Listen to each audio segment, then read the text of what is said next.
بسم الله الرحمن الرحيم لقد كان لكم في رسول الله أسوة حسنة قال النبي صلى الله عليه وسلم لا يؤمن أحدكم حتى أكون أحب إليه من والده وولده والناس أجمعين أو كما قال صلى الله عليه وسلم صدق الله العظيم وصدق رسوله النبي الكريم اللهم صل على محمد وعلى آل محمد كما صليت على إبراهيم وعلى آل إبراهيم إنك حميد مجيد اللهم بارك على محمد وعلى آل محمد كما باركت على إبراهيم وعلى آل إبراهيم إنك حميد مجيد بحمد الله تعالى بفضل الله تعالى بشكر الله تعالى بتوفیق اللہ تعالی ہم سب اللہ کے کلام کے پیغام کے لیے جمع ہوئے آپ صلی اللہ علیہ وسلم کی اتباع کو سیکھنے اور سمجھنے کے لیے جمع ہوئے کہ آپ صلی اللہ علیہ وسلم کی اتباع میں کتنا حسن ہے، آپ صلی اللہ علیہ وسلم کی اتباع کرنے کی حکمت کیا ہے، میرے اللہ نے اپنے حبیب صلی اللہ علیہ وسلم کی اتباع کرنے کا حکم کیوں فرمایا اور اس اتباع نہ کرنے کے نقصانات کیا ہیں۔ آپ صلی اللہ علیہ وسلم کی اتباع انسان کے لیے کامیابی کا واحد ذریعہ ہے۔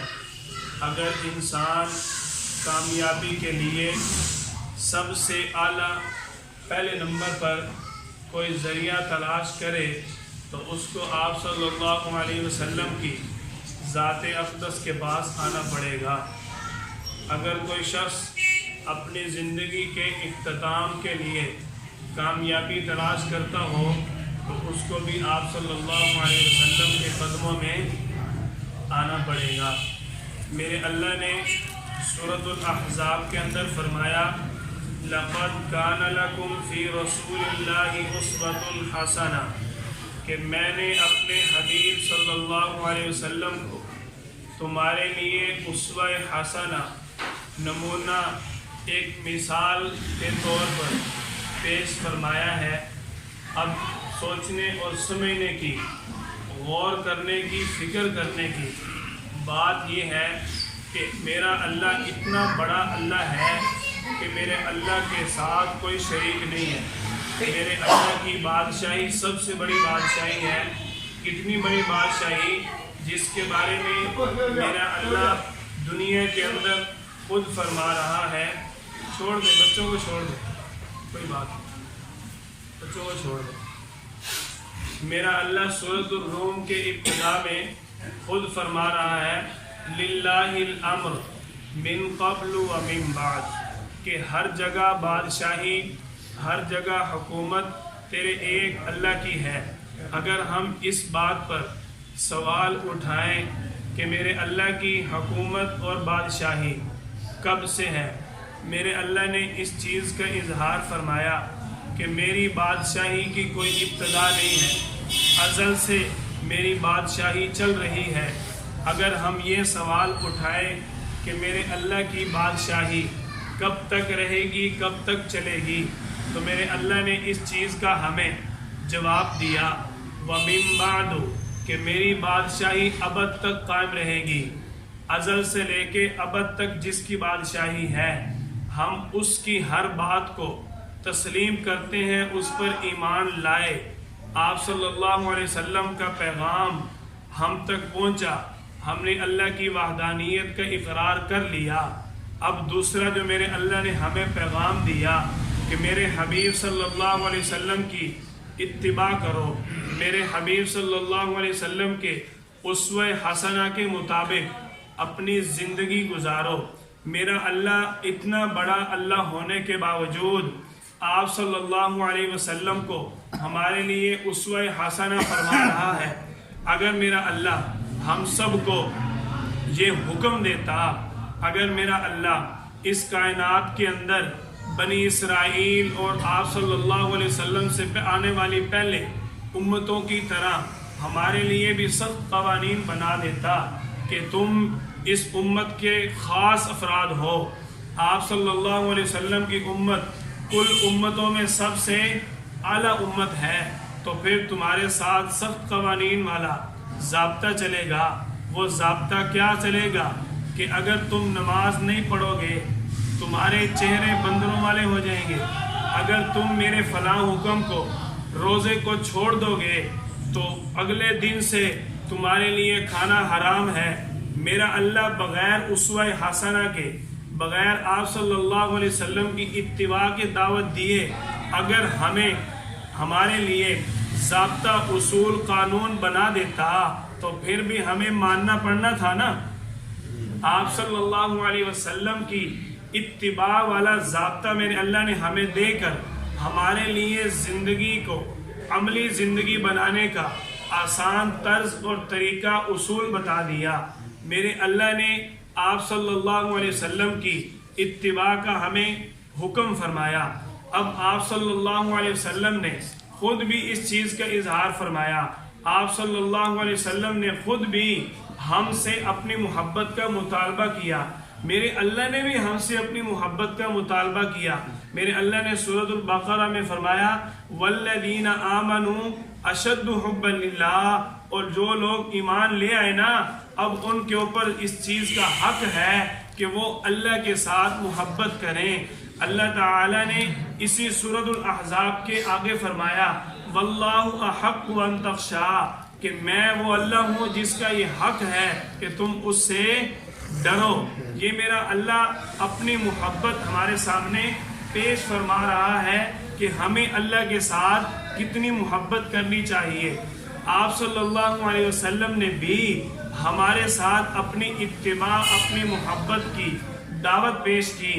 آپ صلی اللہ علیہ وسلم نے فرمایا لا یؤمن احدکم حتی اکون احب الیہ من والدہ وولدہ والناس اجمعین، کہ اے لوگو تم اس وقت تک کامل مومن نہیں ہو سکتے، بلکہ کئی علماء اس حدیث مبارکہ کا یہ ترجمہ بھی کرتے ہیں کہ اس وقت تک مومن ہی نہیں ہو سکتے جب تک ہمارے دل میں، جب تک تمہارے دل میں آپ صلی اللہ علیہ وسلم کے ساتھ اپنی اولاد، اپنے والدین، اپنے رشتہ دار احباب، حتیٰ کہ کل انسانیت سے زیادہ آپ صلی اللہ علیہ وسلم کے ساتھ محبت نہ ہو جائے تب تک ہم اپنے آپ کو مسلمان ایمان والا مومن کہلوانے کے حقدار نہیں ہیں۔ آپ صلی اللہ علیہ وسلم کی اتباع کتنی اہم چیز ہے۔ آپ صلی اللہ علیہ وسلم کی اتباع سے اپنے حبیب صلی اللہ علیہ وسلم کی محبت حاصل ہوتی ہے۔ ایک صحابی یا رسول اللہ قیامت کب آئے گی؟ آپ صلی اللہ علیہ وسلم نے فرمایا تو نے قیامت کی تیاری کی ہے؟ عرض کیا یا رسول اللہ میرے پاس کوئی نیک اعمال زیادہ نہیں ہے، لیکن ایک دعویٰ اور دلیل میرے پاس ضرور ہے کہ مجھے آپ سے محبت ہے۔ آپ صلی اللہ علیہ وسلم نے جواب میں فرمایا المرء مع من احب الیہ، جس کے دل میں جس کی محبت ہوگی وہ قیامت کے دن اسی کے ساتھ ہوگا۔ اب اللہ نے بھی ہم سے محبت کا مطالبہ کر دیا، اللہ نے بھی اپنے احکامات کی پابندی کا ہمارے سامنے مطالبہ رکھ دیا۔ آپ صلی اللہ علیہ وسلم نے بھی اپنی محبت کا ہمارے سامنے مطالبہ پیش فرمایا۔ آپ صلی اللہ علیہ وسلم نے بھی اپنی اتباع کرنے کا ہمیں حکم دیا۔ ہمارے اندر آپ صلی اللہ علیہ وسلم کی اتباع کی کمزوریاں ہیں۔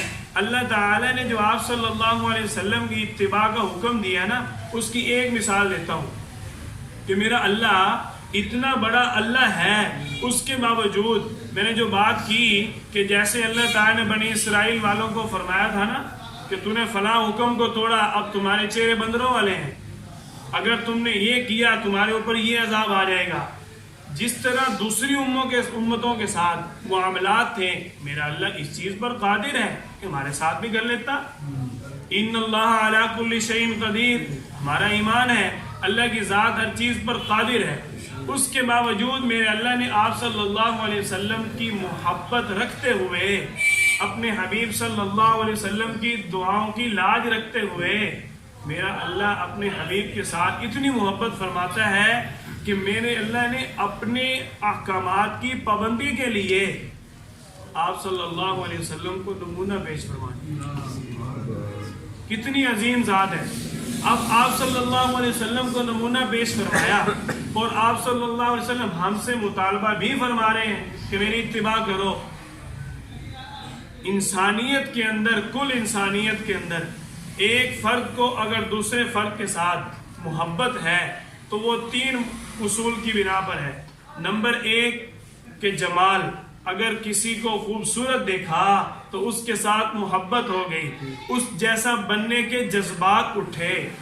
اگر کسی کے اندر دوسرا اصول دیکھا کہ یہ کسی کام کے اندر کمال رکھتا ہے تو اس جیسا بننے کی، اس جیسی مہارت حاصل کرنے کی۔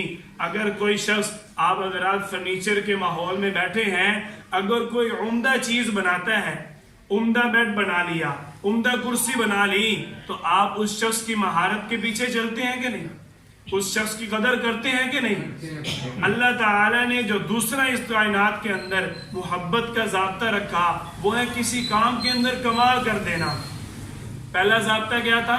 جمال کا، کہ کوئی بندہ اگر خوبصورت ہے تو اس کے ساتھ محبت ہوتی ہے، اور جی یہ بندہ سونا بڑا ہے، اس کے ساتھ مجھے اس لیے محبت ہے۔ دوسرا ضابطہ میرے اللہ نے کیا رکھا کہ اگر کوئی شخص کسی کام کے اندر مہارت اور کمال رکھتا ہے، اس کے ساتھ بھی محبت ہوتی ہے، اس جیسا بننے کی تڑپ ہوتی ہے، اور جی اس بندے نے تو کمال کر دیتا ہے۔ تیسرا ضابطہ میرے اللہ نے جو اس کائنات کے اندر محبت کا رکھا کہ ایک فرد اگر دوسرے فرد کے ساتھ حسن کے اندر بھی نہیں ہے، کمال کے اندر بھی نہیں ہے، لیکن وہ شخص دوسرے شخص کے ساتھ کوئی نیکی کر دیتا ہے، کوئی احسان کر دیتا ہے، وہ کہتے ہیں یار وہ جیسا کیسا بھی ہے، فلاں وقت میں میرے کام آیا تھا، اس لیے میرے دل میں اس کی کیا ہے؟ محبت ہے، اس لیے میں اس کے پیچھے چلتا ہوں، اس کی بات کو تسلیم کرتا ہوں، اس کی بات کو مانتا ہوں۔ میرے اللہ نے جس ذات اقدس کو ہمارے لیے اسوہ حسنہ بیان فرمایا، اس ذات کے اندر میرے اللہ نے ان تینوں کمالات کو جمع کیا۔ اب دیکھو، اگر جمال کے لحاظ سے کسی کے ساتھ محبت کی جائے تو وہ سب سے اعلیٰ ذات جمال کے اندر میرے حبیب صلی اللہ علیہ وسلم کی ذات ہے کہ اگر دیکھا جائے کہ وہ کتنے خوبصورت ہیں۔ حضرت عائشہ رضی اللہ تعالیٰ عنہ فرماتی ہیں کہ اگر مصر کی عورتیں میرے یوسف کو دیکھ لیتی، اپنے یوسف کو دیکھ کر انہوں نے انگلیاں کاٹ دیں، میرے یوسف کو دیکھ کر دل کاٹ دیتی۔ آپ صلی اللہ علیہ وسلم کو اللہ نے اتنا خوبصورت بنایا۔ آپ صلی اللہ علیہ وسلم کے بارے میں حضرت بلال رضی اللہ تعالیٰ عنہ فرماتے ہیں کہ کسی نے آپ صلی اللہ علیہ وسلم کے ہاتھ پر معجزہ دیکھ کر کلمہ پڑھا، کسی نے چاند کو ٹوٹتے دیکھ کر کلمہ پڑھا، کسی نے پتھروں کو بولتے دیکھ کر کلمہ پڑھا۔ فرماتے ہیں میں وہ بلال ہوں جس نے محمد عربی صلی اللہ علیہ وسلم کا چہرہ دیکھتے کلمہ پڑھ لیا تھا۔ اتنا خوبصورت چہرہ۔ یہ تو ایک سادہ مثال ہے، اس سے اعلیٰ اور بڑی اصل مثال میرا اللہ خود اپنے حبیب کے چہرے کی قسمیں اٹھا رہا ہے۔ وَالضُّحَىٰ، اللہ میرے حبیب صلی اللہ علیہ وسلم کی زلفوں کی قسمیں اٹھا رہا ہے۔ وَاللَّيْلِ إِذَا سَجَىٰ، ساری باتیں کھولنے سے پہلے آخر میں آپ کو یہ بات کر دیتا ہوں کہ یہ آپ صلی اللہ علیہ وسلم کی ایک فضیلت اور مقام مرتبے کا موضوع ہے، لیکن میرا موضوع آپ کی اتباع ہے۔ آپ صلی اللہ علیہ وسلم کو اللہ نے کتنا مقام عطا فرمایا، آپ کے ماننے والوں کو بھی میرے اللہ نے اسوہ حسنہ والا مقام عطا فرما دیا۔ جنہوں نے میرے حبیب صلی اللہ علیہ وسلم کی تابعداری کی نا، میرے اللہ نے ان کو بھی مثال بنا دیا۔ صحابہ کرام نے تن من دھن لٹایا نا، روایات بھری پڑی ہیں، جو بھی ایمان لاتا اگلے ہی لمحے اپنے جذبات کا اظہار کرتا۔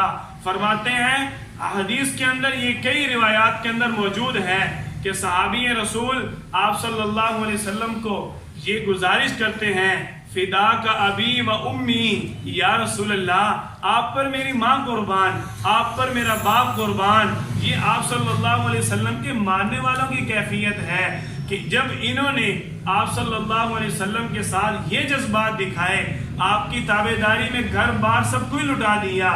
صدیق اکبر رضی اللہ تعالیٰ عنہ آپ صلی اللہ علیہ وسلم پر ایمان لانے والے پہلے فرد ہیں۔ ان کی ایک ہی مثال دیتا ہوں کہ جب ایمان نہیں لائے تھے، مکے کے اندر بہت بڑے تاجر تھے، لیکن جب غزوہ تبوک کا موقع آیا، آپ صلی اللہ علیہ وسلم کے ساتھ 14 سال گزارنے کے بعد جب نبی صلی اللہ علیہ وسلم مدینہ میں آ چکے، آپ صلی اللہ علیہ وسلم کی تابعداری میں سب کچھ لٹا دیا۔ اب ابو بکر نے صرف ٹاٹ کا لباس پہنا ہوا ہے۔ کہاں گئی وہ تجارت، کہاں گیا وہ مال دھن دولت؟ صدیق اکبر رضی اللہ تعالیٰ نے سب کچھ آپ صلی اللہ علیہ وسلم کی اتباع پر لٹا دیا۔ جب آپ صلی اللہ علیہ وسلم کی اتباع کی، آپ صلی اللہ علیہ وسلم کی بات کو مانا، سب کچھ اپنا مقصد آپ صلی اللہ علیہ وسلم کی ذات کو بنایا، جب سب کچھ انہوں نے میرے حبیب کو بنایا، تو پھر میرے اللہ نے ان کو کیا اعزاز دیا؟ یہ ابو بکر صدیق نے ٹاٹ کا لباس پہنا ہوا ہے، اور ادھر جبرائیل علیہ السلام آپ صلی اللہ علیہ وسلم کو آ کر عرض کر رہے ہیں کہ یا رسول اللہ ابو بکر نے ٹاٹ کا لباس کیوں پہنا ہوا ہے؟ یہ سوال ہو رہا ہے۔ کیا میرے اللہ کو معلوم نہیں تھا؟ اللہ کو معلوم تھا، لیکن میرے اللہ یہ دکھانا چاہتا تھا کہ جو میرے حبیب کی اتباع کرتا ہے اس کو میں کتنا انعام دیتا ہوں، اس کو کتنا مقام ملتا ہے۔ یہ صدیق رضی اللہ تعالیٰ عنہ سے آپ صلی اللہ علیہ وسلم نے پوچھا، ابو بکر اللہ تعالیٰ پوچھ رہے ہیں ٹاٹ کا لباس کیوں پہنا ہوا ہے؟ صدیق اکبر رضی اللہ تعالیٰ آنکھوں میں آنسو آ گئے، یا رسول اللہ پوچھ رہے ہیں۔ اگلے ہی لمحے جبرائیل علیہ السلام نے اللہ کا دوسرا پیغام دیا کہ اللہ تعالیٰ ابو بکر کو سلام پیش کر رہے ہیں، اور اللہ تعالیٰ پوچھ رہے ہیں ابو بکر سے پوچھو اس حال میں مجھ سے راضی ہے؟ جب اتباع کی جائے، اتباع کرنے کا جب حق ادا کیا جائے، تو پھر میرا اللہ خود پوچھتا ہے کہ ابو بکر مجھ سے راضی ہے؟ اور سارے انبیاء کرام اس بات کی کوشش کرتے رہے، اس بات پر محنت کر کے گئے کہ یا اللہ تمہارے ساتھ راضی ہو جا، یا اللہ تمہارے ساتھ راضی ہو جا۔ میرے حبیب صلی اللہ علیہ وسلم کو اللہ تعالیٰ خود فرما رہے ہیں کہ میں تجھے اتنا دوں گا تو راضی ہو جائے گا۔ اور جب اس بات کو صحابہ نے مانا تو پھر میرے اللہ نے ان سے بھی پوچھا اس حال میں راضی ہو؟ جنہوں نے میرے حبیب صلی اللہ علیہ وسلم کی اتباع کی نا، میرے اللہ نے ان کو بھی نمونہ بنا دیا۔ میرے اللہ نے سورۃ البقرہ میں کیا فرمایا؟ فَإِنْ آمَنُوا بِمِثْلِ مَا آمَنْتُمْ بِهِ فَقَدِ اهْتَدَوْا، ان کے مثل ایمان ہوگا تو تم ہدایت والے ہو۔ یہ کیوں میرا اللہ فرما رہا ہے؟ اس لیے کہ انہوں نے اپنی جانوں کے نذرانے پیش کیے۔ ایک صحابی رسول کا واقعہ پیش کرتا ہوں کہ آپ صلی اللہ علیہ وسلم پر جب یہ آیت ہوتی ہے مَنْ ذَا الَّذِي يُقْرِضُ اللَّهَ قَرْضًا حَسَنًا، آپ صلی اللہ علیہ وسلم مجلس میں بیٹھے ہوئے، صحابہ بھی موجود تھے، تو جب نبی صلی اللہ علیہ وسلم نے یہ آیت پڑھی تو صحابی رسول کھڑے ہو گئے، یا رسول اللہ اللہ تعالی ہم سے جنت کے بدلے مال مانگ رہے ہیں، جنت کے بدلے ہم سے اللہ تعالیٰ قرض حسنہ مانگ رہے ہیں۔ آپ صلی اللہ علیہ وسلم نے فرمایا جی ہاں، اللہ تعالیٰ ہمارے سامنے اس بات کو پیش کر رہے ہیں، اگر ہم اللہ کے راستے میں مال لگائیں گے اس کے بدلے جنت ہے۔ فوراً آپ صلی اللہ علیہ وسلم، ابھی سوچا نہیں ہے، ہم تو مسجد کے گلے میں 10 روپے ڈالتے ہیں نا، تو اس سے پہلے 100 بار سوچتے ہیں، یہ تو ہمارے 10% سوچ بھی نہیں بنتی۔ اگر ہم اپنا 100% سوچ بھی دیکھیں تو وہ بھی نہیں بنتی۔ ذرا انسان اپنے آپ کو دیکھے تو صحیح، انسان کا بیک گراؤنڈ کیا ہے، وہ کس لیے اللہ کو گن گن کے دے رہا ہے؟ میرا اللہ فرمایا خلق من ماء دافق، میں نے انسان کو اچھل کر نکلنے والے گندے قطرے سے پیدا کیا۔ یہ انسان کا مقام ہے۔ میرے اللہ نے انسان کو پیدا کیا، اس کی ترتیب دیکھیں، ثم خلقنا النطفة علقہ، میرے اللہ نے سب سے پہلے انسان کو نطفہ بنایا، اس نطفہ سے آگے میرے اللہ نے انسان کو لوتھڑا بنایا، اس لوتھڑے سے فَخَلَقْنَا الْعَلَقَةَ مُضْغَةً فَخَلَقْنَا الْمُضْغَةَ عِظَامًا، میرے اللہ نے لوتھڑا بنایا، لوتھڑے سے گوشت بنایا، اس گوشت کے ساتھ ہڈیوں کو جوڑا، ان ہڈیوں کے اوپر پھر گوشت چڑھا دیا، فَكَسَوْنَا الْعِظَامَ لَحْمًا ثُمَّ أَنشَأْنَاهُ خَلْقًا آخَرَ، میرا اللہ فرما رہا ہے میں اس طرح کا دوبارہ بھی پیدا کر سکتا ہوں۔ فَتَبَارَكَ اللَّهُ أَحْسَنُ الْخَالِقِينَ، یہاں پر میرے اللہ نے صرف اپنے لیے احسن کے الفاظ استعمال کیے۔ میرے اللہ نے جب زمین کو بنانے کی بات کی، میرے اللہ نے فرمایا الحمدللہ رب العالمین۔ جب میرے اللہ نے آسمان کو بنانے کی بات کی، میرے اللہ نے فرمایا الحمدللہ رب العالمین۔ لیکن جب انسان کو بنانے کی بات کی، میرے اللہ نے فرمایا احسن الخالقین، سب سے اعلیٰ عمدہ پیدا کرنے والا میں رب ہوں۔ یہ اللہ تعالیٰ نے انسان کو پیدا کیا۔ انسان کی تاریخ کیا ہے، انسان کا پس منظر کیا ہے، انسان اس کو دیکھے اور اللہ کے راستے میں اپنی توجہات دیکھے، اللہ کی طرف لگانے والا اپنا مال دیکھے، اپنی ذات دیکھے۔ ہم نے اس بات کو مانا نہیں ہے، یہ بات تلخ ضرور ہے میرے لیے بھی آپ کے لیے بھی، کہ صحابہ کرام کا اگر مکے کے اندر بنگلہ نہیں تھا، آپ صلی اللہ علیہ وسلم نے اگر وہاں مکے کے اندر اپنے باغات نہیں بنائے تو پھر ہم کس دھن دولت کے پیچھے لگے ہوئے ہیں؟ آپ صلی اللہ علیہ وسلم جا رہے ہیں، صحابہ کرام ساتھ ہیں، اور ایک بکری کا بچہ مرا پڑا ہے۔ آپ صلی اللہ علیہ وسلم نے صحابہ کرام کو فرمایا اور تم میں سے کوئی یہ بکری کا بچہ خریدے گا؟ صحابہ کرام نے عرض کی یا رسول اللہ کیسی بات ہے، یہ مرا ہوا بکری کا بچہ ہے، اس کو کون خریدے گا، کون اس کو پسند کرے گا؟ تو آپ صلی اللہ علیہ وسلم نے فرمایا پھر اس بات کو خوب سمجھ لو، اس بکری کے بچے کی طرح دنیا کی حیثیت ہے۔ دوسری حدیث مبارکہ میں آپ صلی اللہ علیہ وسلم فرماتے ہیں اگر اللہ تعالیٰ نے یہ ضابطہ نہ بنایا ہوتا کہ سب کا رازق میں ہوں تو میرا اللہ کافروں کو کبھی رزق نہ دیتا۔ اگر دنیا کی تھوڑی سی بھی حیثیت میرے اللہ نے رکھی ہوتی تو میرا اللہ کبھی بھی جو ایمان نہیں لائے ان کو روزی کبھی نہ دیتا۔ اس کی وجہ کیا ہے کہ میرا اللہ جب رازق ہے تو سب کا رازق ہے، میرا اللہ جب محبت کرتا ہے تو سب کے ساتھ محبت کرتا ہے۔ آپ صلی اللہ علیہ وسلم کی اتباع نہ کرنے کا نقصان کیا ہے؟ آپ صلی اللہ علیہ وسلم نے ہمیں حکم دیا دائیں ہاتھ کے ساتھ کھانے کا۔ ایک مثال دیتا ہوں، صحیح مسلم کے اندر واقعہ موجود ہے کہ ایک شخص نبی صلی اللہ علیہ وسلم کی مجلس میں آیا۔ یہ بات آپ توجہ سے سنیں گے، آپ کو بہت فائدہ ہوگا کہ ہم نے اپنے نبی صلی اللہ علیہ وسلم کی سنت کے ساتھ کتنی محبت رکھی ہے۔ اور یہ بھی بتا دوں ہمارے اکابرین کا عقیدہ کیا تھا۔ مولانا قاری طاہر رحیمی صاحب نے تحفۃ المراد کے اندر یہ ضابطہ لکھا کہ بطور کلیہ سنت کو ترک کر دینا یہ ہمارے نزدیک کفر ہے، سنت کو عادت بنا کر چھوڑتے رہنا یہ کفر ہے۔ یہ ہمارے اکابرین کا عقیدہ تھا۔ آج کہا جاتا ہے کہ ان کو کوئی نبی کے ساتھ محبت نہیں ہے، وہ نعرے جو نہیں لگاتے تھے نا، وہ نعرے نہیں لگاتے تھے نا، اس لیے ان کو محبت نہیں ہے۔ چلو نعروں پر بھی مثال دے دیتا ہوں۔ آپ سب یہ دیکھیں، ہم سب کو یہ ضابطہ اور اصول توجہ کے ساتھ سمجھ آئے گا کہ ہم نے کبھی اس چیز کا اشتہار نہیں لگایا کہ مجھے یا آپ میں سے کسی کو اپنی اولاد کے ساتھ عشق ہے۔ کبھی لگایا کسی نے میں عاشق کی اولاد ہوں؟ نہیں۔ کبھی لگایا کسی نے؟ نہیں نہ لگایا۔ لیکن اس کے باوجود ہم سب ایک دوسرے کے بارے میں یہ گمان رکھتے ہیں کہ ان کو بھی اپنی اولاد کے ساتھ پیار ہے، ان کو بھی اپنی اولاد کے ساتھ پیار ہے۔ یہ بات ہم مانتے ہیں نا، حالانکہ انہوں نے تو اشتہار نہیں لگایا۔ میں نے تو نہیں دیکھا انہوں نے کبھی لکھ کے لگایا ہو، یا انہوں نے کبھی کسی کو بار بار کہا ہو، یا کسی تقریر میں انہوں نے اس چیز کا اظہار کیا ہو میں عاشق کی اولاد ہوں، عاشق کی اولاد ہوں، اس لیے اولاد کے عشق میں مجھے موت بھی قبول ہے، کبھی کہا انہوں نے؟ لیکن اس کے باوجود دنیا مان رہی ہے۔ یہ وجہ کیا ہے؟ یہ وہ وجہ ہے جس کو آج باطل پست کرنے کی کوشش کرتا ہے۔ جو ہتھیار آج باطل نے اٹھایا ہوا ہے، ہم اس ہتھیار کا وار سمجھتے نہیں ہیں۔ آپ صلی اللہ علیہ وسلم کی اتباع سے باطل نے ہمیں کس طرح قبضے میں لیا ہوا ہے کہ ہم اس نبی صلی اللہ علیہ وسلم کی اتباع نہ کر سکیں۔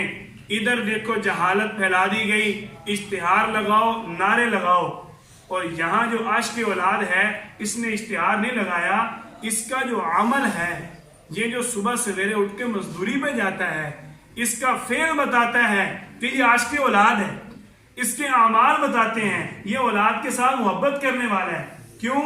ہر دوست، ساتھی، رشتہ دار، چاچا، ماما جانتا ہے کہ جب اس کا بچہ بیمار ہو جائے یہ دوڑتا ہے، جب اس کا بچہ بھوکا ہو یہ اس کے لیے کماتا ہے، یہ سارا دن مشقت اٹھاتا ہے۔ اس لیے یہ بات ثابت ہوتی ہے کہ یہ اپنی اولاد کا کیا ہے؟ عاشق ہے۔ تو جب آپ صلی اللہ علیہ وسلم کی محبت کی باری آتی ہے تو وہ محبت صرف اشتہار کی حد تک کیوں ہے؟ میرا عمل کیوں نہیں بتاتا کہ میں آپ صلی اللہ علیہ وسلم کا امتی ہوں؟ میرا عمل کیوں نہیں بتاتا کہ مجھے آپ صلی اللہ علیہ وسلم کے ساتھ محبت ہے؟ یہاں نعرے کیوں لگانے پڑتے ہیں؟ یہاں ہمیں اشتہار کیوں لگانا پڑتا ہے؟ وہاں جب عمل اس بات کی دلیل بن رہا ہے کہ میں عاشق اولاد ہوں، تو یہاں بھی عمل دلیل بننا چاہیے کہ میں عاشق مصطفیٰ ہوں، آپ صلی اللہ علیہ وسلم کا چاہنے والا ہوں۔ اگر ہم آپ صلی اللہ علیہ وسلم کی اتباع نہیں کریں گے تو نقصان کتنا ہے؟ ایک شخص آپ کی مجلس میں آیا اور آ کر الٹے ہاتھ سے کھانا کھانے لگ گیا۔ نبی صلی اللہ علیہ وسلم نے فرمایا کہ سیدھے ہاتھ سے کھانا کھاؤ۔ وہ شخص کہنے لگا میں ایسا نہیں کر سکتا، واللہ عالم اس کی کیا کیفیت تھی۔ آپ صلی اللہ علیہ وسلم نے اسی دوران یہ الفاظ فرمائے کہ اللہ کرے تو واقعتاً ایسا نہ کر سکے۔ راوی اس بات کا اظہار کرتے ہیں اسی روایت کے آخر میں، اس شخص نے آپ صلی اللہ علیہ وسلم کی اس فرمان کے بعد کبھی اپنے منہ تک ہاتھ نہیں اٹھایا، معذور ہو گیا ہمیشہ کے لیے۔ اگر ہم آپ صلی اللہ علیہ وسلم کی اتباع نہیں کریں گے تو یہ نقصان ہے۔ اگر باطل ہمارے ساتھ اس چیز کے درپے ہے، باطل اگر اس چیز کے ہمارے اوپر چڑھ چکا ہے، باطل ہمارے اوپر روک ڈالتا ہے ہمیں اپنے نبی کی زندگی سے دور کر کے، تو ہم بھی تو تھوڑا سا کردار ادا کریں نا، ہم بھی اپنا حق ادا کریں۔ دیکھو ایک یوں سمجھے کہ آپ حضرات کے سامنے تڑپ ہے، درد ہے۔ ہمارے گھریلو زندگی دیکھیں، ایک 24 گھنٹے کی زندگی جس میں ہمارا کوئی زور نہیں لگتا، جس میں ہماری کوئی محنت نہیں ہے۔ صبح ہم اٹھے، آپ صلی اللہ علیہ وسلم نے جو ہمیں دعا فرمائی ہے اس دعا کو پڑھیں۔ اگر ہم بیت الخلاء میں جائیں، بیت الخلاء میں جانے سے پہلے کی دعا پڑھیں، بیت الخلاء سے نکلیں، بیت الخلاء سے نکلنے کی دعا پڑھیں، وضو کریں، وضو سے پہلے کی دعا پڑھیں، وضو کے درمیان کی پڑھیں، وضو کے آخر کی پڑھیں، گھر سے نکل رہے ہیں گھر سے نکلنے کی دعا پڑھیں، مسجد میں جائیں مسجد سے داخل ہونے پہلے کی دعا پڑھیں، اگر مسجد کے اندر نماز پڑھی ہے مسنون اعمال کی پابندی کریں، مسجد سے نکل رہے ہیں نکلنے کی دعا پڑھیں، گھر میں داخل ہوئے داخل ہونے کی دعا پڑھیں، کھانا کھایا کھانا کھانے سے پہلے کی دعا پڑھیں، کھانے کے بعد کی دعا پڑھیں۔ اس سے ہمارے گھروں کے اندر سکون آ جائے گا۔ ہوتا کیا ہے، ہم گھر میں جا رہے ہیں، رات کو آپ سبرے جانا ہے نا گھر میں، آج تو آپ کو شاید چھٹی ہوگی، سب نے کاروبار کر کے گھر جانا ہے نا، اپنے گھر کے اندر یوں جا رہے ہیں اکڑتے ہوئے، دل میں مان لے کر، تکبر لے کر، غرور لے کر میں کمائی کر کے آیا ہوں۔ میرے نبی صلی اللہ علیہ وسلم کا یہ انداز نہیں ہے۔ ہمارے گھروں میں اس لیے آج سکون نہیں ہے، ہم نے اپنے گھر میں باطل کو جگہ دی، اپنے نبی کی محبت کو جگہ نہیں دی، اس لیے گھروں میں لڑائیاں ہیں، اس لیے گھروں میں پریشانیاں ہیں۔ اگر آپ صلی اللہ علیہ وسلم کی سنت کے مطابق، اگر کوئی ایک مثال دیتا ہوں، ایک شخص گھر میں گیا، اب اس کو غم لگا ہوا ہے کہ کسی طریقے کوئی امت جو ہے وہ ہدایت پر آ رہی ہے، کتنا بڑا غم ہے یار، فلاں دوست نے نماز نہیں پڑھی، بڑا پریشان ہے، اسی غم میں اگر یہ شخص گھر داخل ہو رہا ہے، یہ سنت کے خلاف گھر داخل ہو رہا ہے۔ کیوں؟ میرے نبی صلی اللہ علیہ وسلم کی سنت ہے گھر میں مسکراتے ہوئے داخل ہونا۔ حضرت عائشہ رضی اللہ تعالی عنہا فرماتی ہیں آپ صلی اللہ علیہ وسلم گھر میں ہمارے ساتھ اس طرح گل مل کر رہتے کہ آپ صلی اللہ علیہ وسلم جیسے آپ دنیا داری کے اندر زیادہ رغبت رکھنے لگ گئے، اور جب نماز کا وقت ہوتا ہمیں یوں چھوڑ کر چلے جاتے جیسے ہمیں جانتے بھی نہیں۔ ہمارے گھروں کی زندگی کیوں سکون نہیں ہے؟ ہم نے اپنی بیگم کو ملازم سمجھا ہوا ہے، اپنی اولاد کو ہم نے اپنے ماتحت ملازم سمجھا ہوا ہے. اپنی اولاد گھر جاتے ہی میں نے کہا تھا میرا سوٹ استری کر دینا, کیوں نہیں کیا؟ یہ سوال ہوتے ہیں نا. اگر نہیں ہوا تو بندہ تحمل کے ساتھ بیٹھے, تحمل کے ساتھ بات کرے. یہ موبائل ایک تو ہمارے اوپر عذاب بنا ہوا ہے. گھر میں داخل ہوئے, ماں کو 24 گھنٹے ٹائم دیا نہیں ہے, ابھی آ کے بیٹھے ہیں, فون آ گیا, ماں نے اگر کہہ دیا پتر سارا دن تو باہر رہا ہے, ابھی میرے پاس آیا ہے, اس کو 1 منٹ کے لیے چھوڑ دے. ماں جی تانوں کی پتہ کاروبار کیویں ہوندے ہیں, ماں جی تانوں کی پتہ اگر انہاں نے فون تے گلاں نہ کریے تے کماویے کیویں؟ یار صحابہ کرام کے بعد یہ چیزیں نہیں تھی, ہمارے بڑوں کے بعد یہ چیزیں نہیں تھی. ماں کی دعا لینی چاہیے. ہم سب آج یہ ارادہ ضرور کر کے جائیں گے, ہر روز اپنی ماں کے لیے وقت مقرر کرنا ہے.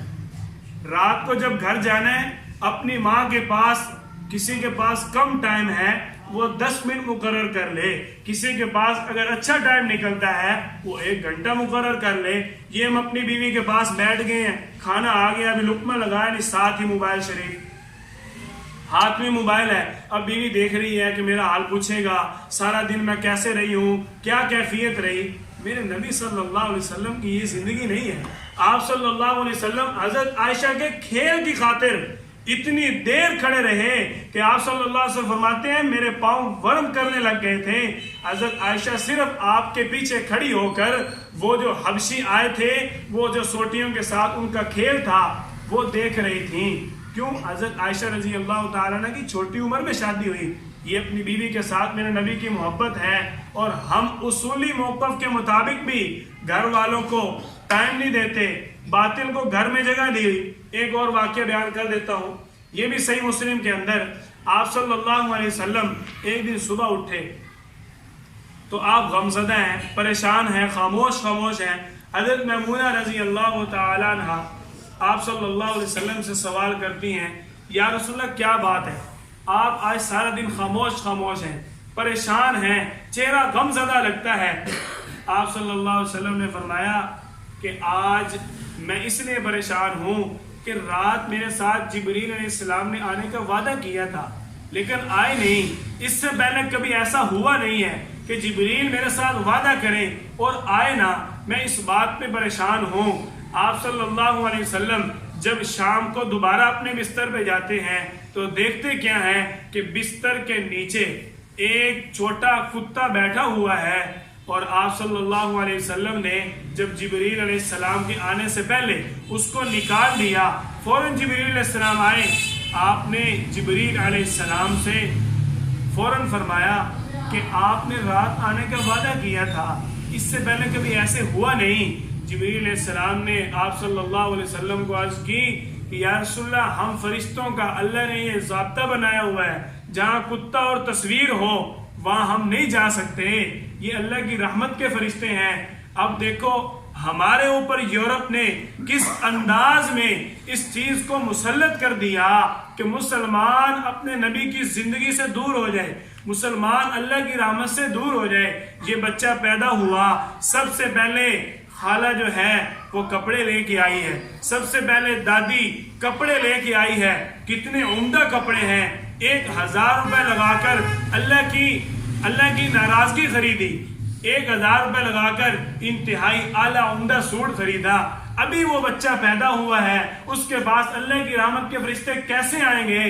میں نے تو اس کو وہ سوٹ پہنا دیا جس پر کتا بنا ہوا ہے, میں نے تو اس کو وہ سوٹ پہنا دیا جس پر بلی بنی ہوئی ہے, جس پر بندر بنے ہوئے ہیں. ہم کیسے انسان ہیں, گالیاں کتے کو دیتے ہیں اور اپنے بچوں کے ساتھ دل و جان سے زیادہ پیار کرتے ہیں, اور ان کو کپڑے وہ پہناتے ہیں جس پر کتا بنا ہوتا ہے.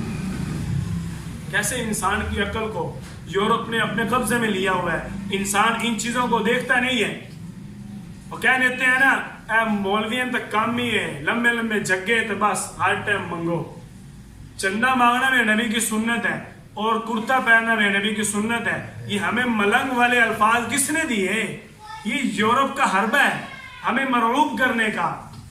وہ یہ بندہ کہنے لگا جی گھڑیاں جو ہے نا دائیں ہاتھ میں گھڑی نہ پہنا کرو, عورتیں پہنتی ہیں, بائیں ہاتھ میں مرد گھڑی پہنتے ہیں. میں نے کہا تیری مردانی کی اللہ نے گھڑی میں رکھی, میری کہیں اور رکھی ہے.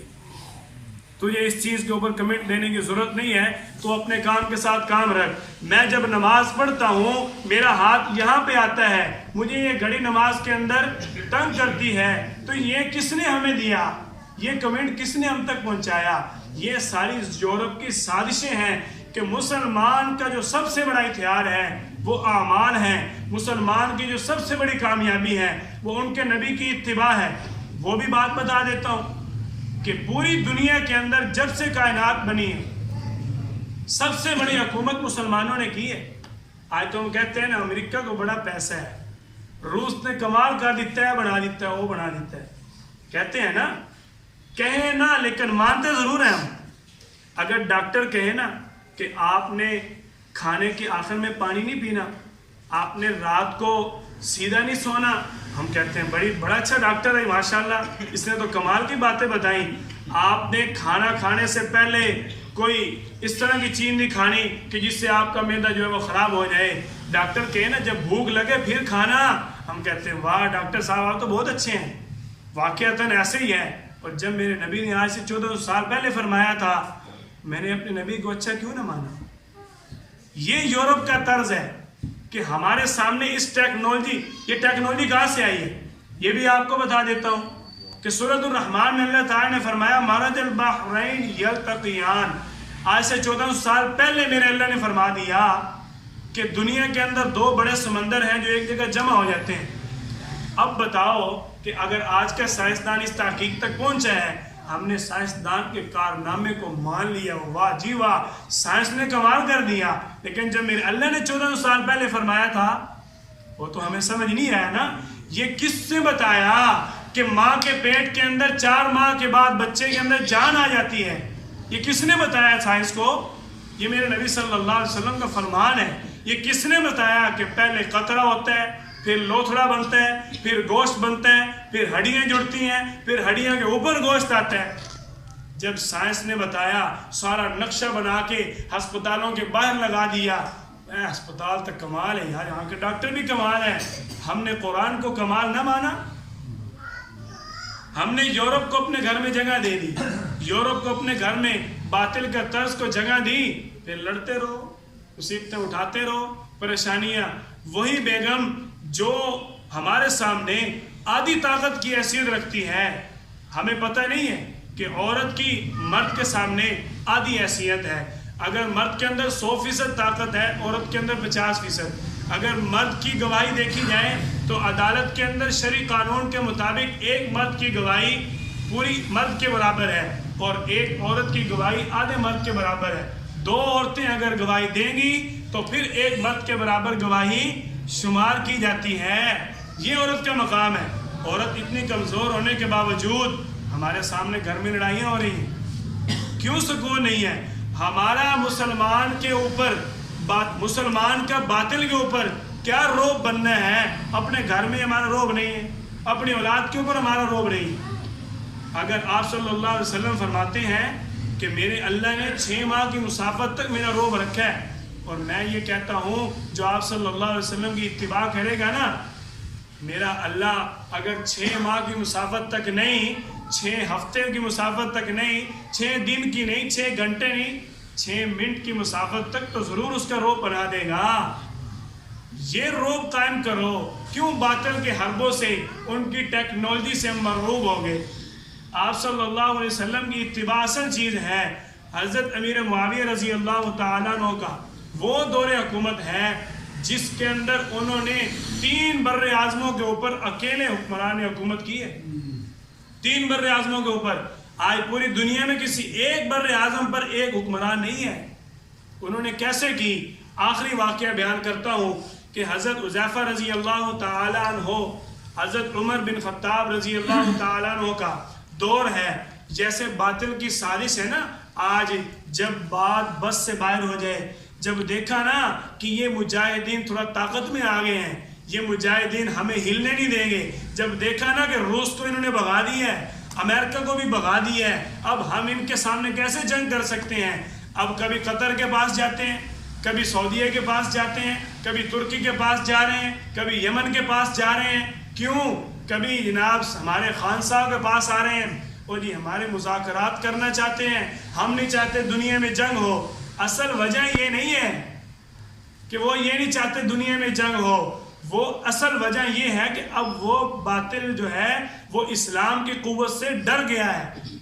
مولانا عبد المجید لدھیانوی رحمۃ اللہ علیہ نے اپنی کتاب کے اندر یہ بات لکھی کہ اللہ تعالیٰ نے اللہ اکبر کی طاقت کتنی رکھی کہ جو آج سے چند سال پہلے مسلمانوں نے روس کے ساتھ جنگ کی نا، اس وقت روس کے پاس کتنی طاقت تھی۔ اگر کسی کو حوالہ چاہیے میں حوالہ بھی دے سکتا ہوں کہ اس وقت روس کے پاس کتنی طاقت تھی۔ پوری دنیا کو 4 مرتبہ اکیلا روس ختم کر سکتا تھا، پوری دنیا کو، لیکن اس اللہ اکبر کی طاقت نے اس روس کو ٹکڑے ٹکڑے کر کے رکھ دیا۔ ہم اللہ کے نام میں آئے تو صحیح، اللہ کی طرف آئے تو صحیح، ہمارا رعب اسی لیے نہیں ہے۔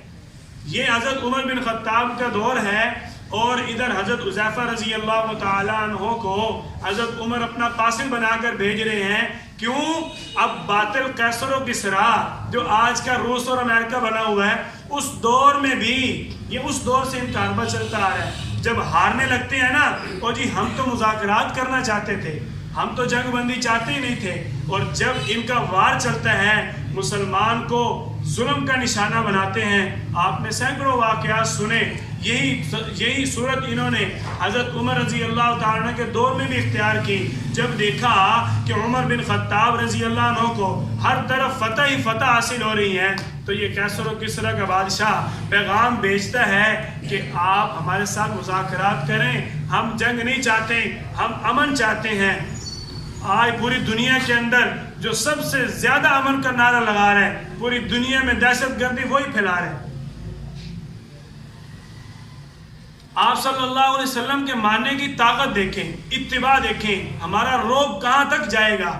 یا حضرت عمر نے ان کے پیغام کے بعد حضرت حذیفہ کو بھیج دیا، انہوں نے اپنا رعب دکھانے کے لیے کیا کیا کہ یہ راستہ ہے محل کے اندر آنے کا، اس راستے کے کناروں پہ زیورات سے بھر کر پلیٹیں جوڑ دیں، راستے میں قالین بچھا دیا۔ اور یہ آپ صلی اللہ علیہ وسلم کے ماننے والے یہ مال دولت کو کیا سمجھتے ہیں؟ انہوں نے تو فقیری دیکھی، انہوں نے تو غربت دیکھی، انہوں نے تو اپنے نبی کی محبت میں پیٹ پر پتھر باندھے۔ ان کو کیا مال دولت اچھا لگے؟ اور کسی نے لاہور دیکھا ہی نہ ہو اس کو لاہور اچھا لگے گا، اور کسی نے ایک شہر دیکھا ہی نہیں ہے وہ وہاں جا سکتا ہے؟ اکیلا نہیں جا سکتا نا۔ جب صحابہ نے مال دن دولت دیکھا ہی نہیں، ان کے دل میں یہ لالچ کیسے آئے؟ یہ حضرت حذیفہ جا رہے ہیں اور اپنا نیزہ مارتے ہیں، اپنے گھوڑے کو تیز کرتے ہیں اور قالین کو پھاڑ کر اسی پلیٹ کو ایک نیزہ مارتے ہیں، وہ پلیٹ ہوا میں اڑ جاتی ہے، اور جو ان کا گیٹ پر کھڑا چوکیدار ہے وہ سارا ماجرا دیکھ رہا ہے، اور دیکھ کر کہتے ہیں یہ تو نے کیا کیا؟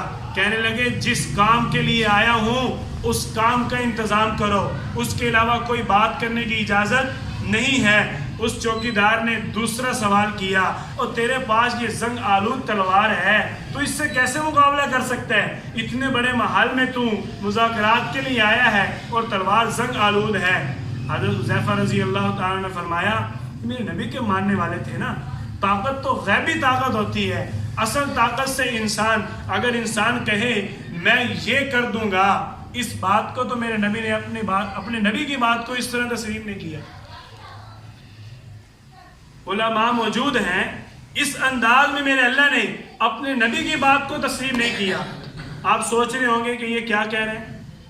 آپ صلی اللہ علیہ وسلم سے جب علماء یہود سے قریش مکہ نے پوچھ کر سوالات کیے نا کہ اصحاب کہف کا واقعہ بتاؤ، ذوالقرنین کے بارے میں بتاؤ، روح کے بارے میں بتاؤ، یہ کیا ہے؟ تو آپ صلی اللہ علیہ وسلم نے ان کو جواب میں فرمایا میں کل بتاؤں گا، صرف اتنا کہا، میں کل بتاؤں گا۔ میرے اللہ نے فوراً جبریل علیہ السلام کو بھیج دیا، وَلَا تَقُولَنَّ لِشَيْءٍ إِنِّي فَاعِلٌ ذَلِكَ غَدًا إِلَّا أَن يَشَاءَ اللَّهُ۔ آپ کو انشاءاللہ کہنا چاہیے تھا، تب آپ کا کام کل کو ہونا تھا، آپ نے انشاءاللہ نہیں کہا۔ انہوں نے آپ صلی اللہ علیہ وسلم کی اتباع کی۔ حضرت حذیفہ رضی اللہ تعالیٰ نے اس کو جواب دیا کہ تو نے تلوار تو دیکھی ہے لیکن تلوار چلانے والے ہاتھ نہیں دیکھے۔ وہ جو عمدہ سے عمدہ تلوار لے کر آیا، حضرت حذیفہ نے ایک وار کیا، اس کی تلوار ٹوٹ گئی۔ یہ زنگ آلود تلوار کا کمال ہے؟ نہیں، یہ میرے نبی کی اتباع کا کمال ہے، یہ میرے نبی کی پیروی کا کمال ہے کہ باطل گھٹنے ٹیک چکا تھا، آج بھی باطل انہی کے سامنے گھٹنے ٹیک رہا ہے جنہوں نے میرے نبی کی اتباع کو سینے سے لگایا، میرے نبی کی اتباع کر کے دکھائی۔ یہ حضرت حذیفہ اندر جاتے ہیں اور وہاں دسترخوان پر کھانا کھاتے ہیں، کھانا کھاتے ہوئے لقمہ گرتا ہے اور اٹھا کر کھا لیتے ہیں، ساتھ ایک وزیر بیٹھا ہوا ہے، کہتا ہے یہ کیا کر رہے ہو، اتنے بڑے دربار میں آ کر اتنی گھٹیا حرکت کرتے ہو۔ حضرت حذیفہ رضی اللہ تعالیٰ نے فرمایا تیرا دربار جتنا بھی بڑا ہے میرے نبی کا فرمان اس سے بھی کہیں بڑا ہے، تو کیا سمجھتا ہے میرے نبی کی سنت کو؟ میرے نبی کی سنت ہے۔ اس نے کہا بادشاہ کے دربار میں اس نے پھر گستاخی کی، بادشاہ نے اپنے دربار کے ضابطہ کے مطابق حضرت حذیفہ رضی اللہ تعالیٰ عنہ کے سر پر گھڑے کے اندر مٹی ڈال کر ان کو نکالا دربار سے۔ اس کا ضابطہ تھا دربار کا، جس کو ذلیل کرنا ہوتا ہے نا، اس کے سر کے اوپر مٹی رکھ کر اس کو نکالتے تھے۔ حضرت حذیفہ جب دروازے پر پہنچے، صدا لگائی، او کیسر و کسریٰ کے بادشاہ، ایک ضابطہ تو نے استعمال کیا، اب دوسرا ضابطہ میرا بھی سن لے۔ یہ اصول اور قانون ہے، ایک علاقے کی مٹی اگر دوسرے علاقے والا لے جائے اس کو فتح حاصل ہوتی ہے۔ اب میں یہ مٹی لے کر جا رہا ہوں، تو روک سکتا ہے تو روک لے۔ بادشاہ گھوڑے دوڑاتا رہ گیا۔ آپ صلی اللہ علیہ وسلم کی سنت اتباع ان کو فتح حاصل کرنے کا سبب بن گئی۔ اگر ہم چاہتے ہیں ہمارا دشمن کے اوپر رعب ہو، اگر ہم چاہتے ہیں ہمارے گھروں میں سکون ہو، اگر ہم چاہتے ہیں کہ آپ صلی اللہ علیہ وسلم کے طرز کے مطابق ہمارے گھروں کا ماحول ہو جائے، تو خدارہ پہلے اپنے گھروں سے یہ یورپ کا طرز نکالو۔ موبائل کو وقت دو لیکن مقرر وقت دو۔ اصول کا عادی کبھی ناکام نہیں ہوتا۔